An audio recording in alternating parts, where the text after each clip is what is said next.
Hello, everyone's Forest Focus as Nottingham Forest see their fine start to the Premier League season dented by Saturday's 1-0 defeat to Fulham. We'll discuss the game in full, including the roles of Nuno, VAR and the City Ground crowd in the company of, first of all, Michael Temple. Temps, afternoon, are you well? Good, thanks, Matt. Good to have you with us. Second guest is Mikey Clarke. Mikey, how are you staying? I'm good, yeah. Weather's not so great though, is it, around here? But yeah, I'm fine personally. Good. No, it's not so good. Not so good at all. Third guest was going to be Kelvin, but he's had to drop out on the eve of the show due to a family emergency. So best wishes to him. Gary has kindly stepped in, done us a good turn as ever. Gary, how are you? Yeah, very good. Can I just say congratulations to Notts County Cricket Club for their survival, and Ben Duckett for his 100, although it was in vain. It was a little bit better weekend for Notts. Yeah, got over the line, Temps. Crisis averted. Yeah, end of season dinner tonight. So part the cricket for a bit, go again next year, and then concentrate on football for 6 months. Yes. Kick us off, Temps. What did you make of it in general on Saturday? And then we'll get into all the specifics. Well, it was poor, wasn't it? I think we seemed to select a team around Taiwo Awoniyi, and I don't blame Nuno for that. I think he'd obviously thought it was time to introduce him, but he seemed to make concessions in the lineup to accommodate Taiwo that didn't pay off. And I think that was compounded by not getting enough out of the player who has come into the side and done well from the off, has had moments twice against Arsenal last season, West Ham, I can think of numerous occasions where he's impacted the game from the off. But he got dragged at half time. I don't think we'll see him start the next game.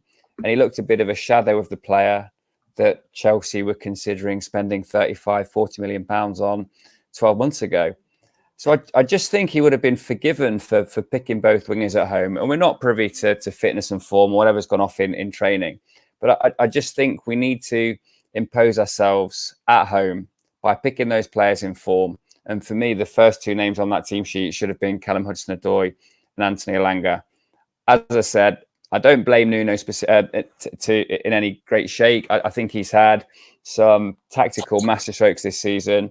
This one didn't pay off, and Taiwo just looks a shadow of what he was 12 months ago.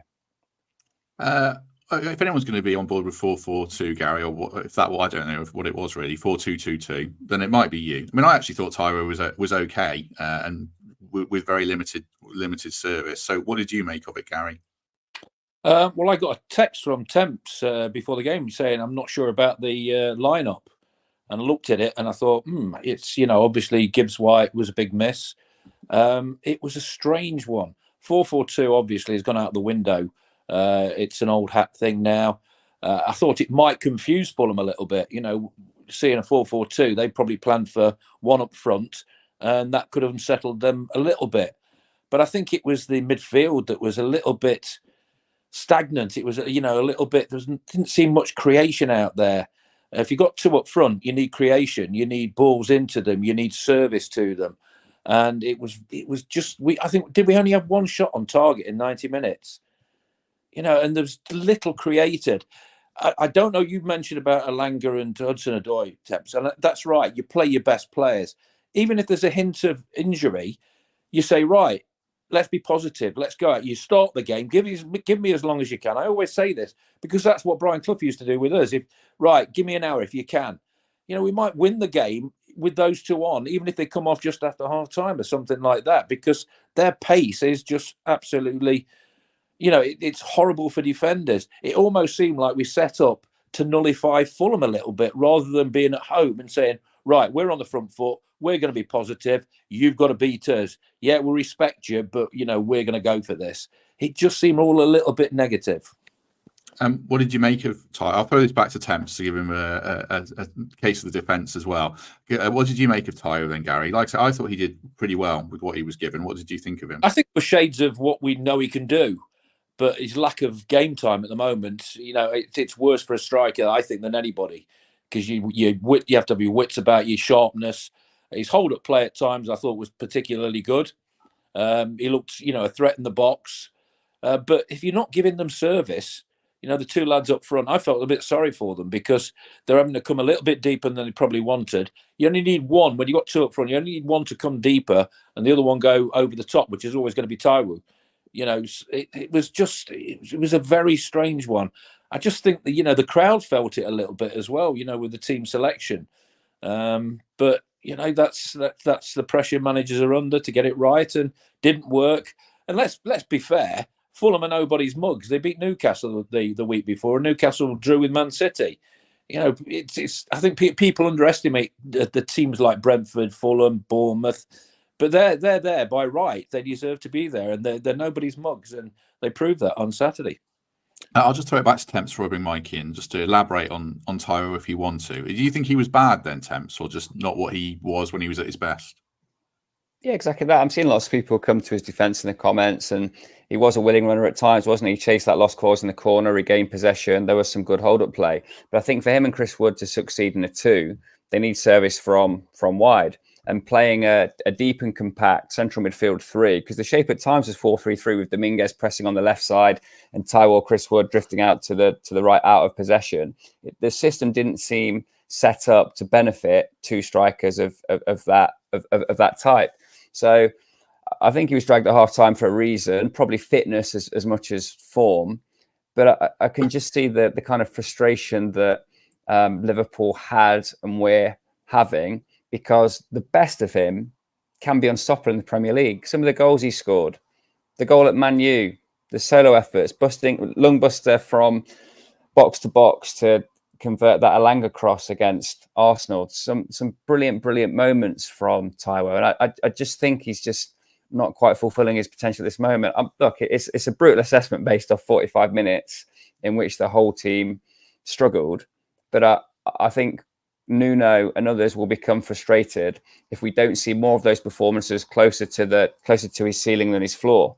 Because my view of the manner in which that game played out, and with Morgan to come back into the side, he'll do very well to keep his place in that team. And I don't think he's done enough to get past Chris Wood. So, look, I am being perhaps unduly harsh, but I don't think Taiwo is the player that he looked to be 12 months ago. No, I do agree that he's not going to keep his place, and Wood deserves to keep the shirt. I will bring Mike in. I'm not doing a comedy bit here, but I'm going to go back to Gary one last time. Playing in a front 2, I think I said on our post-match show, I imagine that it takes weeks and months and even seasons to build a strike partnership. I can't imagine Wood and Taiwo have trained together that much as a pair. So it's a lot to ask of them to link up effectively, isn't it, in 45 minutes from the off? I think so, because it's just a system that's very well. I don't think it is played in the Premier League, is it?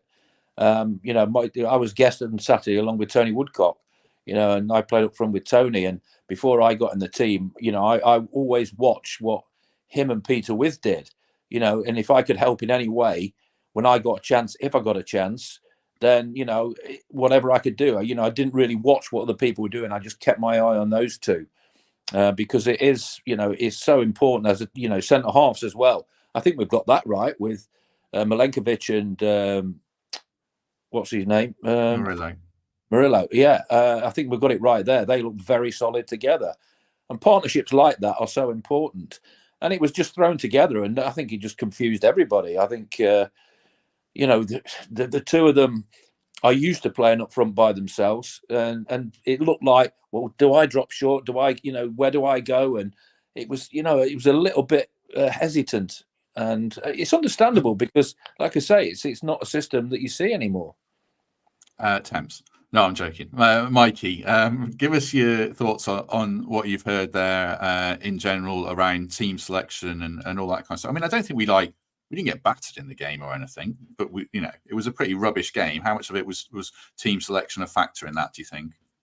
I think for me, I concur with what the guys are saying. I think they make some valid points. For me, it just felt wrong from the minute I saw the team, through to the atmosphere, through to how the game panned out, through to the tactical switches at the end, which were bonkers, which I'll talk about in a second. But I don't like it when we set up, unless you're playing Arsenal, Man City, Tottenham, some of the real top sides where you have to flex and adjust what you're doing to cope. I don't think we should be doing that, with all respect to Fulham, against Fulham. But when we go there in February, they won't change their system for us. Not a chance. They'll play the way they play at home. And I think we should have done the same. So when I saw the team come out, I was a little bit concerned, because I thought, somebody said to me, we're playing 2 up today. And I said, well, that's interesting, because Alanga and Hudson-Odoi will feed them. and then I saw the team and none of them started. So we effectively started with 4 central midfielders. We ended the game with 1 central midfielder, and we ended the game with 4 wingers on the pitch. So it just felt really messy from start to finish. And Gary's right, we had 1 shot on target, which I think was a 30-yarder from Jota. We didn't create enough, we didn't do enough, and it was always going to take either a strange officiating decision or a mistake or a moment of genius to win that game, because the sides were so closely matched. But I left the ground feeling really disappointed, not because we lost, just because that isn't the best of Forest. That's not what we're about. That team selection is not what we're about. The atmosphere was flat. It felt wrong from minute 1. So I was just a bit gutted. Somebody Mike, said, sorry, Gary. were they booing Nuno at the end? Somebody said, I heard that. I was in the box because I was Tony. And he said, I can't understand that. I didn't hear that, but I think he's completely forgiven. If he plays the 2 wingers at home and the front foot plan goes wrong, he's completely forgiven, because that's us being a front foot side evolving away from this relegation scrap into aspirational mid-table team that tries things at home. I don't think you're going to sell to Callum Hudson-Odoi and Anthony Elanga that they're going to be impact players and get 40 minutes from the bench against all but the basement sides. So it was a strange selection. I think if Taiwo is going to come in and perform, he needs to be the 1 in a 4-5-1, the point of the attack, and have that creativity in and around him. So that was a really disappointing outcome. I'm not going to say it was predictable, but I think when they're reviewing this game with hindsight, they'll see that those players need service from wide, which they just didn't get. Yeah, I mean, this concerning thing for me, especially second half, I was watching Fulham attack down Ina's side, and they got so much space and so much time. Every time he picked it up, he got 20 yards of space. Whoever, I think we were a bit frightened of their pace. Their fullbacks are pretty quick, and they've got a lot of pace in there. And I think we tried to negate that. But at home, we've not won yet. Usually we're strong at home. We can't win away. We don't get anything away. It's gone back to front. You always have to have your strength at home. Your major strengths. And that means playing your best side, not a tactical thing. Even if you're playing Man City, you play your best side. We drew with the Man City. We beat Liverpool, a couple of seasons ago. Just go and be positive. Respect your opposition, but don't be fearing of them, especially at home, because you'll get caught out. Like I say, they've got some good players and they've got a lot of pace. Their movement was very good. They kept possession really well. They've got a game plan, and it didn't look like we had that much of a game plan on Saturday.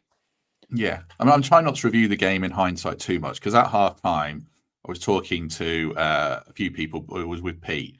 I said it was like watching Everton. Like, it was boring, but it was kind of effective and sterile, and we'd restricted them. So it wasn't great, but I don't think it was a disaster. It was more the response to the goal that concerned me, Mikey, that you touched on.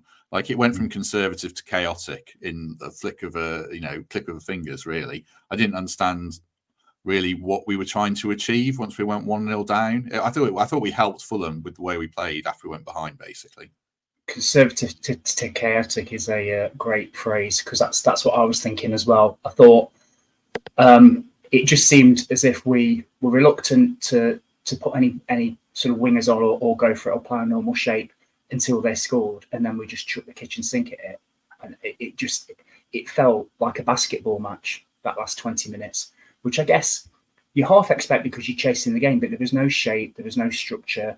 Like I said, 1 shot on goal. It was just a very poor performance all round, from the way we were set up to the changes to the players' impact on the pitch. There was nothing in between those teams. I don't think we necessarily deserved to lose, but we certainly didn't do enough to get the 3 points. And it was just really, really frustrating, because that's not what we're about. And our 2 home games coming up after the Chelsea game, I think, are Palace and West Ham. We can't play like that against those guys. Gary's right. We've got to play the 2 wingers, somebody up front, and just do what we're about at home, because we'll win one of them if that's what we do. Let's not try and be over complicated with tactics. And I know a lot of people in the comments are saying it nullified them. They were very good on the wings against Newcastle. They were, absolutely. But we're good on the wings too. We've just been to Anfield and won. Like, we are a bloody good team. And I just thought we just didn't show the best of ourselves on Saturday. And the way the game ended, guy next to me said we could be playing until this time tomorrow, and we're not going to score. And he was right. What do you think was the plan, Gary? Could you see one when we conceded? What were we trying to do you think? Well, then he brought the key players on who've come on before and made a difference. But it's not always going to work for you every time, because clubs will say, well, they look on the bench. Oh, there we go. Elanga and Hudson-Odoi on the bench. You'll bring them on later. We can plan for that. And, their defence, cope with us particularly well. We had a couple of heart-stopping moments in the first half. One was in the box. The ball came in, but they defended it very well. I just thought we were a little bit predictable in the way, we built up and the delivery and into the box. Sometimes you've got to play it earlier because that's what defenders hate. I think we just, checked back a little bit too much. And, they didn't look worried about us. They probably thought, oh, there's a big chance for us here after last week. We beat Newcastle and, Forest are a difficult team. But, yeah, the home form is really concerning. I mean, it's the first two games, it was Bournemouth and Wolves, no disrespect, but, we didn't beat either of those either. And, not Fulham, I've said they deserve to be in the Premier League, but they're the teams you want to beat. The teams that you could be around you as the season progresses. And I just think we showed them far too much respect. And, yeah, we just didn't look as if we knew what to do when we were in possession of the ball, because there was little width. I think his potential was negated a little bit because, of nobody there. He felt he had to defend rather than being given license to get forward like we know he can. So I think it unsettled, everybody who was out there a little bit, including the fans. I can see people in the comments saying we're being too negative. I mean, we're talking about the game in isolation at the moment. We'll talk big picture as we go along. I mean, if this was the first game of the season, then we in isolation, we'd be very negative about it. And we're talking about in isolation and it wasn't good. So that's why. Not being negative. We're at home and we've had one shot on target. That's just not good enough. It's not negative. That's just not good enough. The home is the strength. That's where your form comes from. That's what's happened in the past, and that performance just was nothing like how we've been in the past. It was just if you're a neutral, you didn't know where you were. Everybody might have thought Fulham were the home team. We're not being negative. You have to play it. You say it as you see it. You can't just always be, praising non-stop 100%, because life's not like that. Football's not like that. We're only saying as we saw it. And if people don't, like that, well, I don't know what to say, because it just wasn't good enough on the day. And we did miss Morgan Gibbs-White without a doubt. And, it was just a strange setup, a strange formation. And, it wasn't a good watch. How much do you think the Morgan factor was a factor in the way Nuno went about it, Temps? Because I guess Elliot Anderson's probably thinking this is my opportunity, and he's shuffled out to the right wing. He didn't look best pleased when he came off, I don't think. But did Nuno overcompensate for Loss and Morgan with hindsight? It's probably one of the motivations for the change in system, because he doesn't feel he's got a like-for-like replacement for Morgan Gibbs-White at this point in time. And while Elliot Anderson's very capable in that position, he isn't like-for-like. He's different in style. He's more about ranging passes. He's more about positioning and getting on the ball a little bit deeper than he is quite as creative and comfortable as a dribbler as Gibbs-White is. So I think, that was a factor which led him to the Tyro route and the two up top. I think if people want the positives, we're picking the right back four. I think the dynamism we have with Murillo, Moreno, and Aina able to be progressive, run with the ball, play those passes, and Milenkovic just being a proper defender, headers, tackles, duels, physical as you like, and plays it really simply. I think that blend there is idyllic. I think we've seen once again the depth that we have, absolute stockpile of central midfielders. I'll just come back again to the just having the shape wrong. But yeah, being without Morgan Gibbs-White, who is our best player, was a problem, and that led to having to come up with a plan which we haven't utilised this season in his absence, because he's an automatic pick. And I think that the game would have panned out very differently if Morgan was available, and we'd have perhaps played a more expected shape. I just wonder if there's any kind of minor injury issue with Elanga or Callum Hudson-Odoi, who's had some chronic Achilles problems in the past, which he's had to manage through the number of minutes that he's having, being throttled a bit in a Premier League campaign. But I just jump in. Of course. I asked somebody, and they said there was a slight injury problem with the two of them. That's what I was told by somebody. And then I asked somebody else, and they said, no, not at all. So you don't know. I think it's interesting because I did hear that rumour. On the performance again, I was asked afterwards by somebody, my grandson actually, he said, Grandad, who do you think was man of the match for Forest? And I couldn't think of anybody. And he couldn't think of anybody. And that's the sort of performance it probably was. You couldn't think who was man of the match. I'd make a case for Murillo because of the manner in which he swept around Raul Jimenez and one or two others, just pulling balls out of the sky, beating his striker with a feint of the shoulder, and then finding progressive passes. And but for the concession of the penalty, that's a 90-minute clean sheet from open play, which should be commended. He's the man I'd make a case for.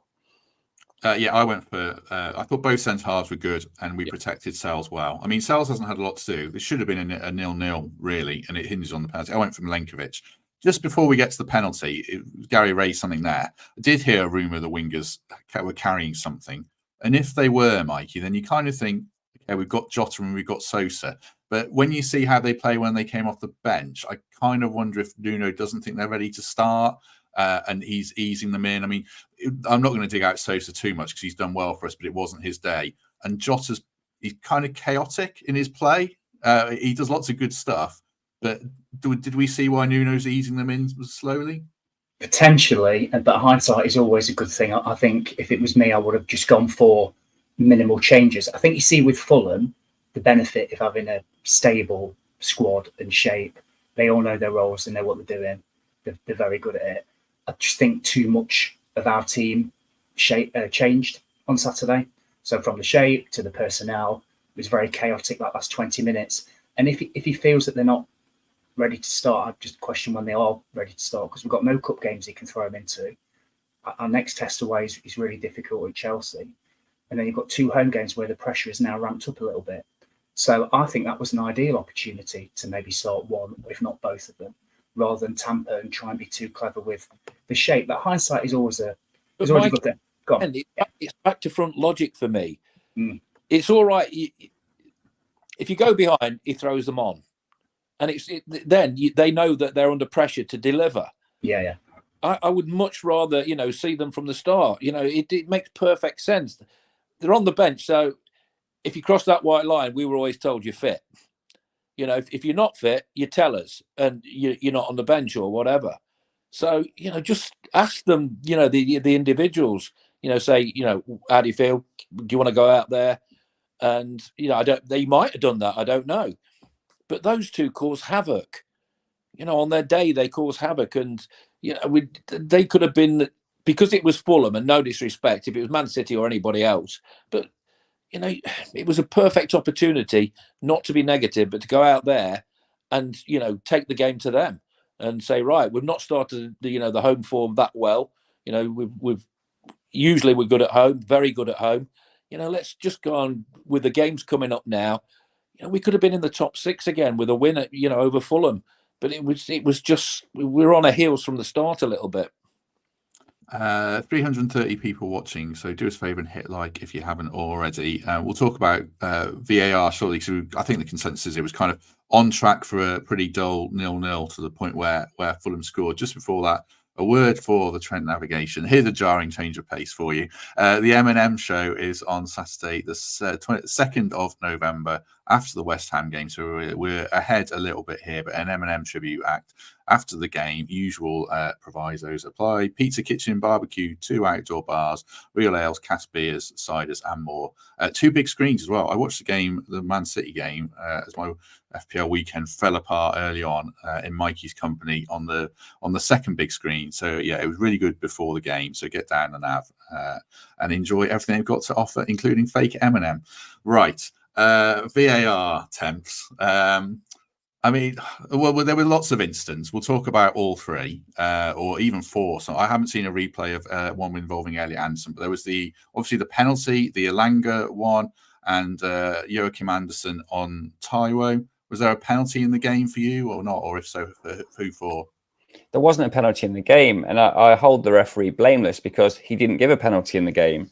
The nuance is he was called to the screen once, and we know what happens when that's the case. It's basically a soft signal that two fellas who've seen it from every single angle want him to give a penalty. So as everybody else I've spoke to between the game and now will attest, he should be sent to the screen twice if that's the threshold for contact required in this game.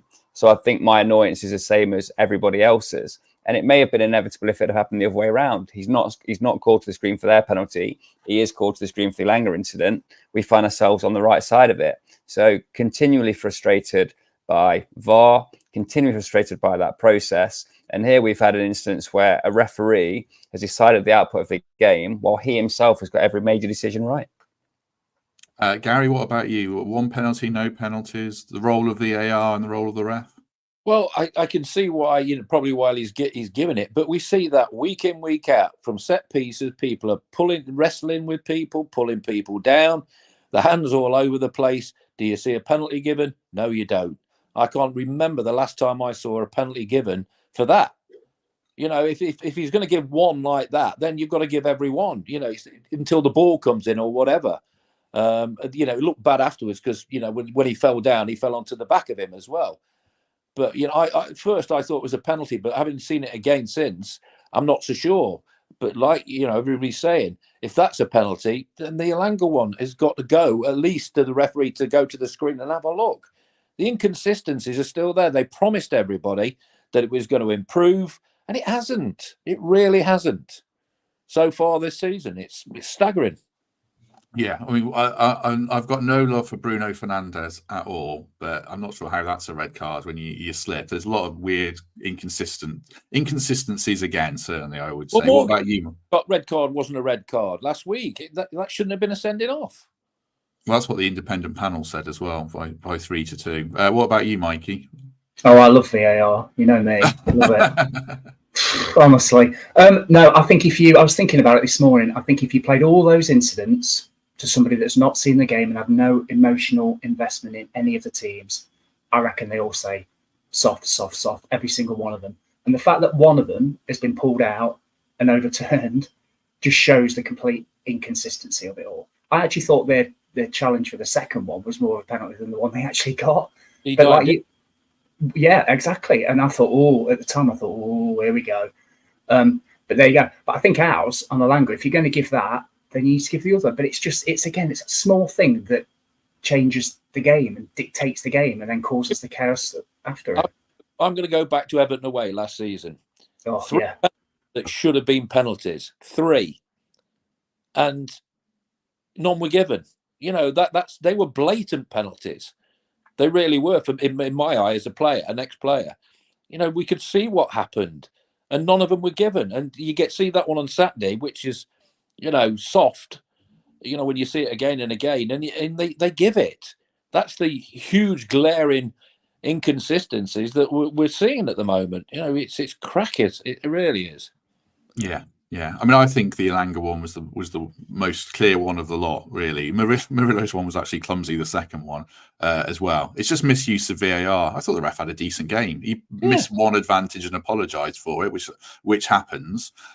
So, yeah, I thought the ref was fine. It's just bad use of VAR, which kind of leads us, Temps, to a story in the Telegraph yesterday by John Percy, quoting a senior Forest source saying Forest are unhappy. And it references that the owner was there at the game and wasn't happy. And the senior source said, this is quoting John in the Telegraph, the standard of refereeing is destroying the status of the Premier League and damaging its clubs. There appears to be no consistency of decision-making from VAR. There still isn't sufficient transparency in the VAR process. I'm not American. It's the fans who suffer too. VAR was intended to improve the game for clubs and supporters alike, but it's failing them at the moment. I mean, nothing like this comes out unless the owner says this comes out for a start for me. So what are your thoughts on what's been said there and the fact Forest have gone public again? Well, I'd rather they made the point through briefing to a journalist rather than releasing it on the Twitter account. So I think that's a positive step forward in terms of how our comms is presented to the world. you can only agree with the point. I don't think it's the standard of refereeing. I think the standard of refereeing is generally good. I think the intervention from VAR in a negative or positive sense is really, really jarring for all the reasons that every white van man that's ever called TalkSport has ever mentioned. It denies the fans and the players that moment of celebration. It curtails the ebbs and flows of a season where you whinge about a ref, but it's a human decision, a human making a human error in real time without the benefit of 25 replays. How we're now in a situation where people can take 3 and 4 minutes at times, watch something from 8, 9, 10 angles and still come to a conclusion which baffles 50% of those watching it, blows my mind. And I think Forest have been on the wrong end of VAR, where other teams have been on the positive end of VAR. So our lived experience is that a complaint like that is entirely valid. And I hope we make it through correct, professional, official means. We'll go back to last week again, the sending off. The referee said he got the ball. And I was listening on the radio to Stephen Warnock. He said, definitely got the ball, not a penalty. And VAR can't get involved, apparently. And then, the fourth official gets involved. It's all twisted and, backward for me. It's just staggering. Some of the bad decisions we've had as a team go against us. It really is. What about from a player's point of view, Gary? If we keep complaining about VAR, does it give players an excuse? That was my worry about it last season. It creates the mentality, either A, everyone's against us and it makes you play better, or B, we've got an out here and we've got a reason for losing games. I don't think that goes through players' minds. I think the worst thing is now, every time you score a goal, you're not allowed to celebrate because, they're going to look at it and say, is it a goal? Isn't it a goal? If you've scored a cracker or whatever, you're still not sure whether you're going to get credited with it because VAR could get involved. And that's taken a lot of fun out of the game for for the fans, for me. Thinking every time it goes in, because of the Chris Wood one, that one that went, was over the line, looked over the line, but it was offside. That incident. And I just think it's spoiling it. They promised that we're going to get it better. It was going to improve, but I'm sorry, it just hasn't so far this season. What about you, Mikey? Do we speak out so often it gets watered down, or are we right to raise it again for a second time? Absolutely right to discuss it because it was the defining factor in the game. We lost because of a penalty that was overturned on advice or recommendation from two guys watching it hundreds of miles away. So that's just where it is. I'm still irritated we didn't vote against it when we had the vote the other year. I understand that we said, well, we're going to sign up to this, making it better. But as Gary said, it's not got better. It's got worse, if anything. So I don't know. You can look at that and say, yes, it was the defining moment. But if you look a little bit wider, I don't think we played very well on Saturday at all.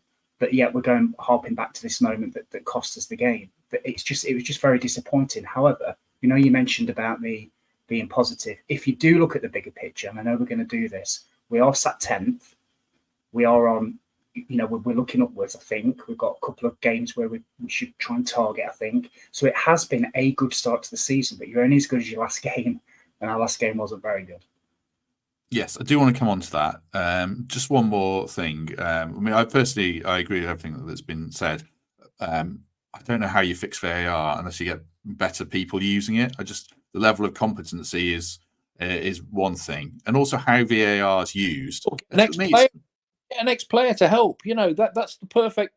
You keep saying it, but no, they won't do it.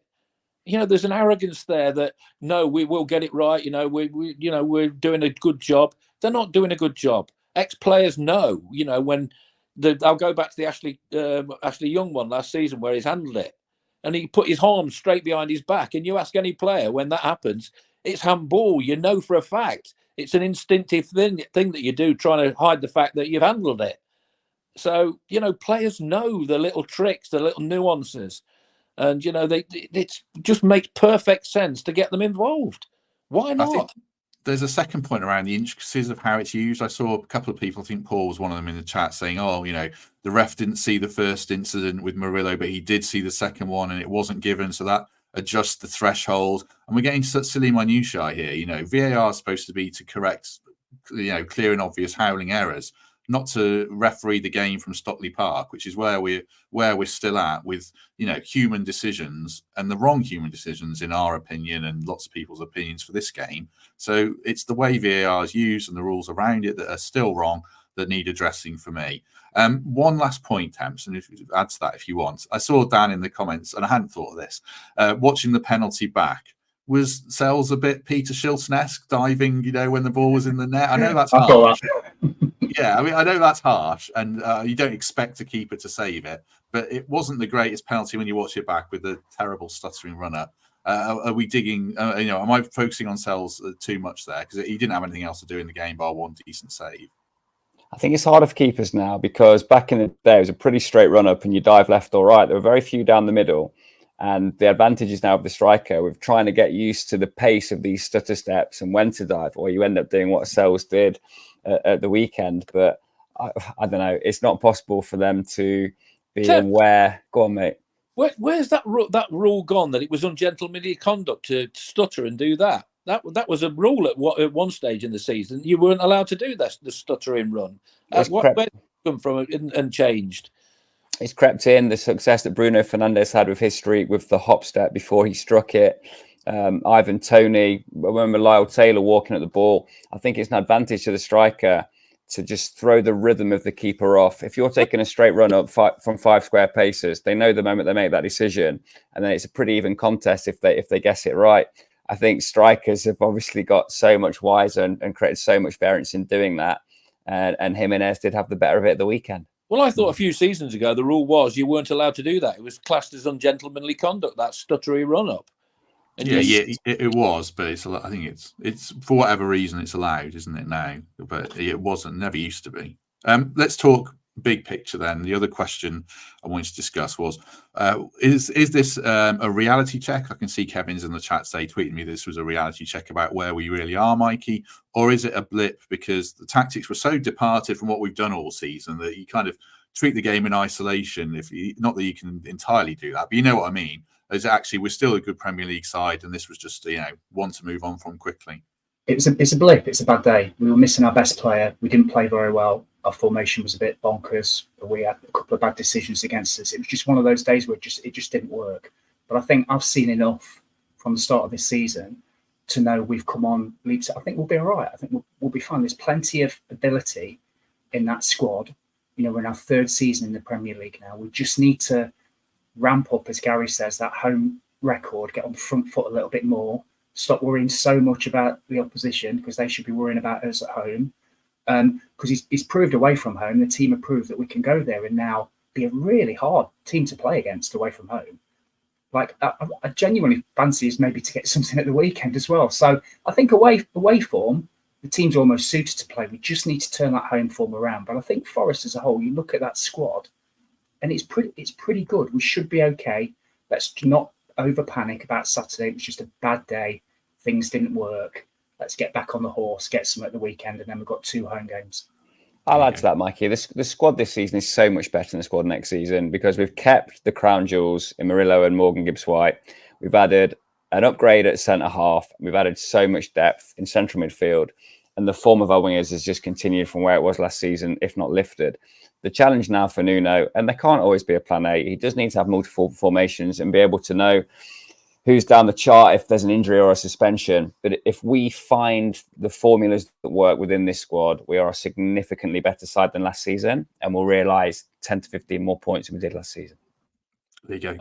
I think at home, you've just got to say, as a supporter, as a fan of Forest, from a personal point of view, and I'm sure the other fans would say, right, if he played those to start with and we lost by being adventurous, you don't mind that as a supporter, because you can see the positivity in it. But when you see what we saw on Saturday, it was rather staid. It was rather predictable. It was, the starting lineup just surprised everybody. With the players we've got, we can hurt teams big style. We went to Anfield, and the week after they went to Milan and won 3-1. That's how good Liverpool are. And we went there and got a clean sheet and beat them 1-0. And we did it by, resilience, great defending, and the ability on the break to hurt people. Well, let's do that from the start when we're at home. We could just go out. We could score in the first 5 minutes. I mean, look at Brentford, the way they do it. It's a world record, isn't it? The three goals in first 20 seconds in the last 3 games. That's positivity. He's got that system in his mind. The players know what's expected of them, and they go for it. It's not rocket science. We have that squad. We keep talking about how good it is, better than last season. And I think those two, Elanga and Hudson-Odoi, have improved, from, last season. And I think they could be pivotal with, Gibbs-White in there as well. We've seen how dangerous we are when those 3 are on the pitch, because defences don't know who to pick up because they've got 3 players who can hurt them big style. Whereas on Saturday, the midfield was a little bit predictable. I don't think they were afraid of what we were doing in midfield because we didn't have that dynamic thing that Gibbs-White can do. He upsets defences, and when you play around him when he's in the side, it's a lot better because he knows he's got the freedom to do that, and the players know they have a job to do to help him do that. So what's wrong with being positive at home? Nothing. Go for it. Yeah, I mean, I agree. I think we'll be fine. I've always said 14th. I haven't really changed that. I think there's 2 things that kind of worry me, that not worry me, stop me thinking we'll finish higher. We've got to start winning home games, obviously, and we're not particularly prolific in front of goal. If we can address those, then we'll be fine. But clean sheets keep you in the league, and we probably should have had one at the weekend, and we look very stable.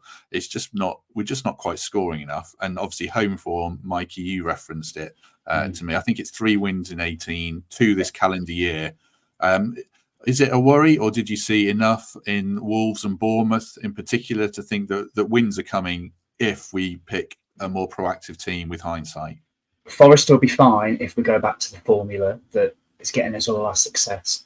I'm just going to pinpoint just one thing that I saw on Saturday, which I want to see if anybody else saw it. So the lineup, we had a 4 in midfield. Dominguez played wide, and I believe he played to counteract Iwobi, who spends most of his time in central midfield.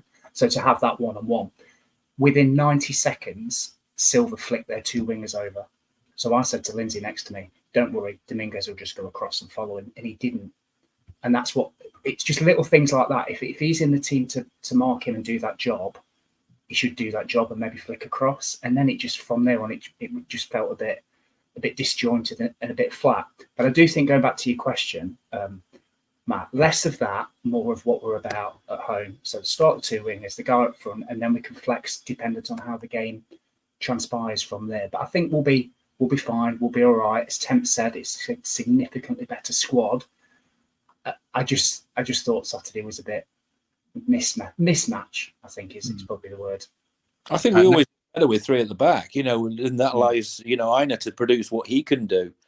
I know it gives the scope in wide areas to hurt teams. That system, and I don't think there's anything wrong with that. Every time we played it at the back end of last season, we looked strong. We looked like we could win the games. We looked solid defensive, and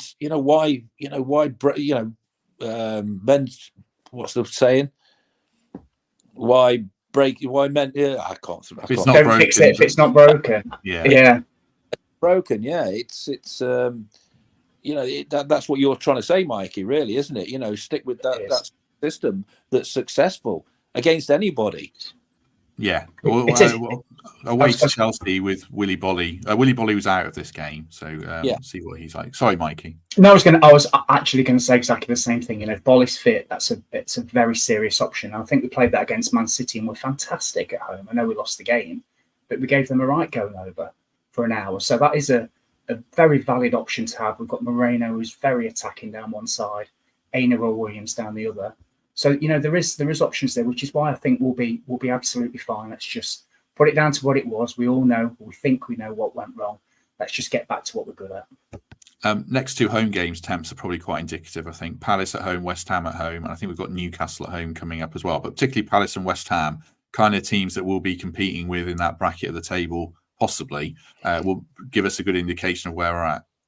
2 teams trying to work themselves out who haven't stumbled across what plan A is yet. And I think, to Mikey's point, that's what our disappointment is. We found a plan A and a plan B this season that have worked fantastically well. And I think if we revert to that, even if we're to amend the personnel slightly, they're 2 games that we can get positive results from. I think that this home atmosphere thing's been levelled a couple of times about the weekend. I think when we play well and score first, the City Ground is still one of, if not the best place in the Premier League for atmosphere. It was lacking a little bit at the weekend because those moments just weren't forthcoming in the first half. So, look, let's take stock of where we're at. We've had a surprise result against Liverpool, and you might say off the back of that, we've had a surprise result in the other direction against Fulham. But all things told, we're ahead of where we need to be, where we thought we'd be this season. There's some very, very winnable games coming up, and I still think we'll spring more shocks on the road. Of course, we're slightly concerned about our home form, but with this squad of players, with Morgan Gibbs-White to come back into the side, and with the foundation of a really solid back four that's also quite exciting going forwards, I think we can still spring a few surprises and uphold our pre-season predictions. We'll talk about Fulham, but was it last season they beat us 5-0? They did, yeah. Yeah, but we beat them at home by being very dealt with them at home. Yeah, that's exactly. But I'm saying they're nobody's mugs, Fulham. We're talking about Fulham as if, we've a divine right to beat them. Nobody's got a divine right to beat anybody. Everybody thought Man City had beat Newcastle at the weekend after Newcastle's loss at Fulham. Doesn't happen like that. You've just got to learn from your mistakes. And I just hope that's the case, for the next game. I think we'll go to Chelsea exactly set up more or less the same as we did at Liverpool, because it'd be daft not to. Chelsea have picked up and they're a dangerous side. They could get in contention up there if they continue what they're doing at the moment. I haven't got a problem with going there and doing what we did at Liverpool. But it's just at home. You just want to see us let loose. Let those players with the flair out there, let them do what they do best, and we'll win games without a doubt. I would come back to the crowd thing in a minute, just get Mikey's thoughts on it. Just briefly, thanks to Global Telemetrics for their support. 7 days a week, 24 hours a day, 365 days a year, I was told. So they work Christmas Day as well.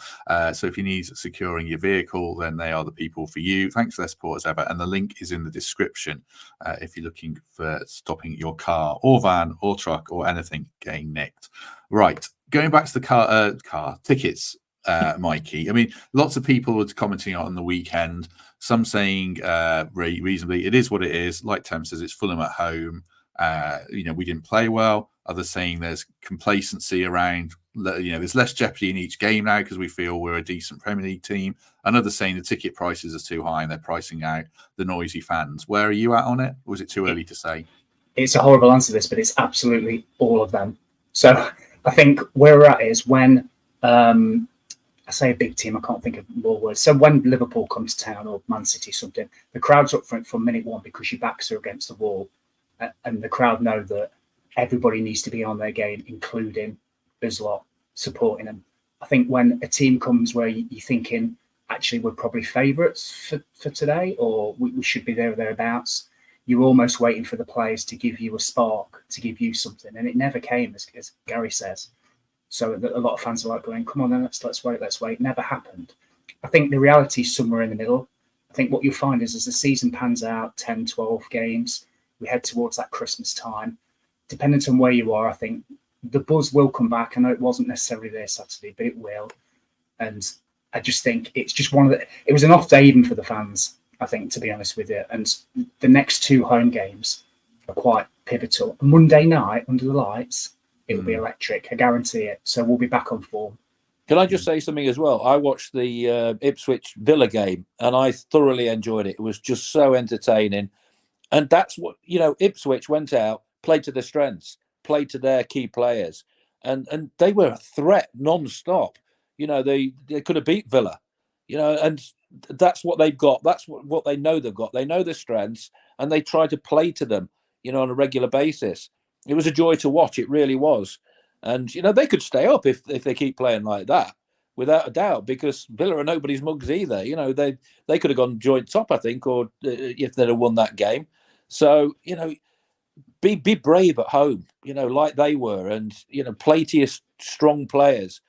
And you'll win football matches. Forest will win football matches without a doubt if they play their top players, without a doubt, because the ability in the front 3-4 is a joy to watch. So let's just hope that Nuno sees that as a blip, and the team selection probably was wrong. And let's go for it. Let's be positive. It's a great shout, that, Gary, actually, because I actually tipped Ipswich to stay up, and I think they will, based on exactly what you've just said. They know what they're about. There's no superstars in that team. They get the crowd behind them.